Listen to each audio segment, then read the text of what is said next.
Hello and welcome to my review of the Tyrannid Neurothrope. Now, the only way you can get this model is in the pack of Venom Thropes or Zone Thropes. They're the same pack where you typically get 3, and then you have the parts in that pack to build a Neurothrope separately. I'm sure if you're playing with other people, your friends and things, they wouldn't mind you having the Neurothrope sort of proxy as a normal Zone Thrope. I'm sure they'll be fine with that. So the only real way of getting this model is by getting the set, which will cost you £40. It's kind of an expensive way of getting a an HQ if you just want to get a Neurothrope.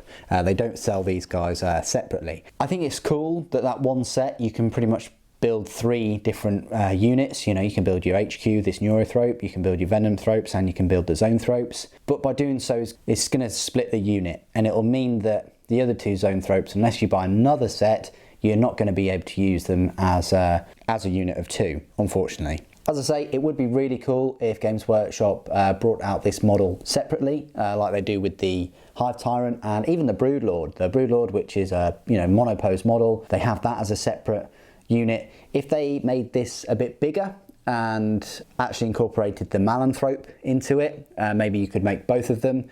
I think that would be a really cool idea and a way of getting the Neurothrope just on its own. Let's have a look at the model itself. So if we compare it to a normal Zone Thrope, typically the exhaust stacks are bigger, but I think I've put them the same on both of them. But you've got this extra part of the Neurothrope, which is more like an extension to its spine, and it's got a spike on the end of it. It's got a much bigger, more impressive structure on the top of its head. This carapace not only has more aggressive spikes on it and an aggressive top piece, but it also has the sinew kind of fibre bundles that you can see just below the surface there. And it has this big spike horn. The chin and the mouth are the same though, and the brain itself is the same. Its claws are the same, even the little claws at the front. So the only really difference is this head, this carapace head part and the back. They're the only 2 differences that set it apart from a normal Zone Thrope. Let's do a few size comparisons. So obviously you saw it next to a Zone Thrope.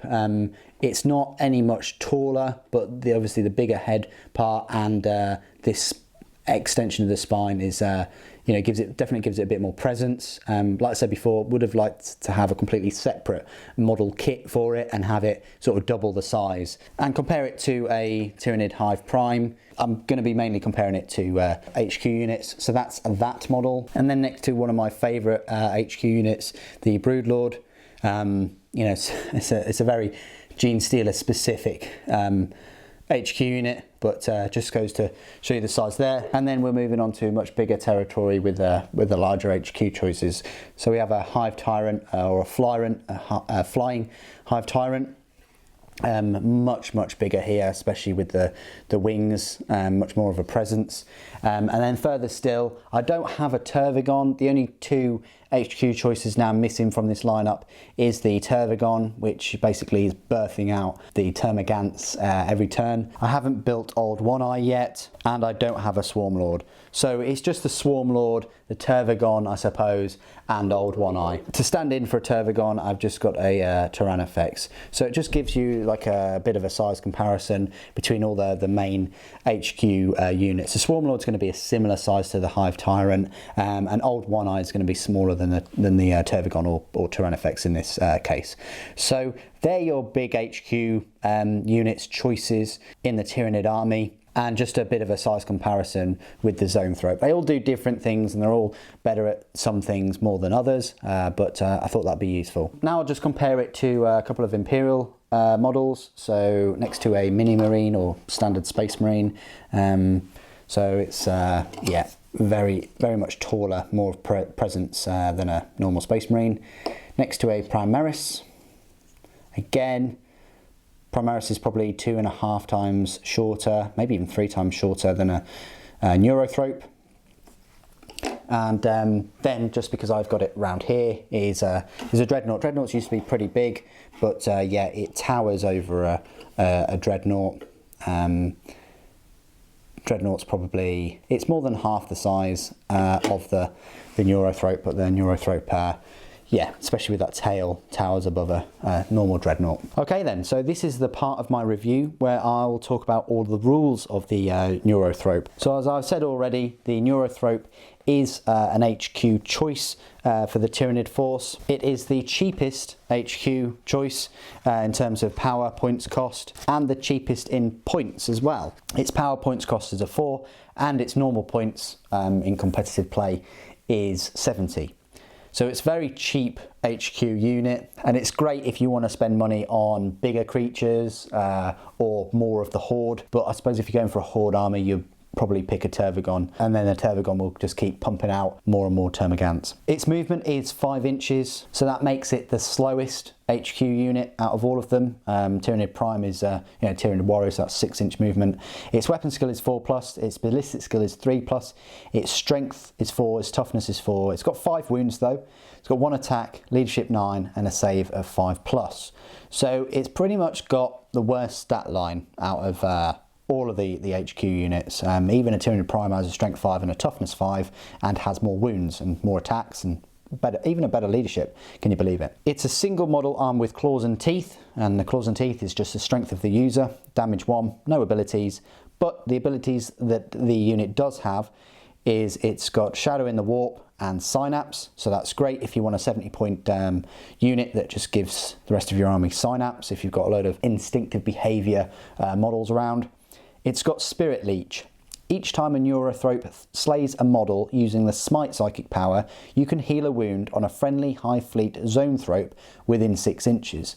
So if you've got a unit of Zoanthrope, so you're going to have to buy another box set to get your 5, I suppose, now. You can heal a wound on them, but they have to be within 6 inches. So it's nice that you can have a Zoanthrope kind of themed army, having one of these floating about with them. It has a 3+ invulnerable save, so no difference there than the normal 3+ invulnerable save that the standard Zoanthropes have. Would have been nice if it had a better save or some kind of modifier. I know a 2+ invulnerable is a bit OP, but you get where I'm coming from. Maybe a better toughness or something like that.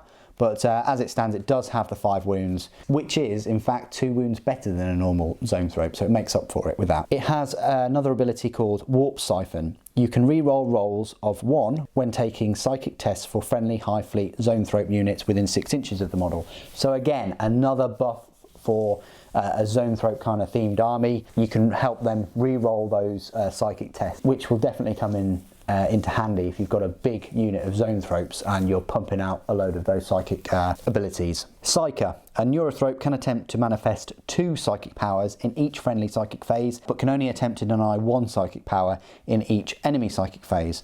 A Neurothrope knows the Smite psychic power and 1 psychic power from the Hive Mind discipline. Now, it's nice that it can manifest 2. In a way, it's a little bit wasted because it only knows Smite and 1 psychic power from the Hive Mind discipline. Now, if it knew 2 psychic powers and Smite, that would be brilliant, because then it'd give you an option of 2 psychic powers to manifest from the psychic discipline. But as it stands, it's always going to be Smite, and then it's going to be one of the buffing kind of psychic powers. Would have been nice if it could manifest and it knows 2. I know Smite is a psychic power, but you see what I mean. And it would be nice if it could deny 2. Then it would be a pure Psyker unit, and it'd be very good Psyker actually as well. As it stands, it's quite an efficient, cheap, probably one of the cheapest HQs out there, unit that can really buff a Zoanthrope themed army. Although it's a shame you don't get 4 Zoanthropes in a box, because to really make use of this model, buffing the Zoanthropes, dishing out those 3 mortal wounds, you're going to have to spend another £80 to get that final Zoanthrope to make the 6, and then you're still going to have 2 left over, which I suppose you could turn into Venomthropes, and then just buy another box of Venomthropes, and then you've got your 5 Venomthropes, which would really help if you want to use those Shrouding Spores. The abilities and things are stacking you up to buy more boxes of Zoanthropes and Venomthropes, but if you manage to get 6 Zoanthropes in total, then this is where this model is really going to shine. You're going to be helping them re-roll the 1s when taking psychic tests, and you're going to be able to heal their wounds as well. And that's each time it slays a model using the smite psychic power. So you may only be able to do that sort of once a turn. It's a nice little bonus. I don't think it's going to be enough to completely stem the loss of wounds from the Zonethropes, but it's a nice little bonus that the Neurothrope can give. And if you're going for like a psychic army, one Neurothrope and a load of Zonethropes, definitely the way to go.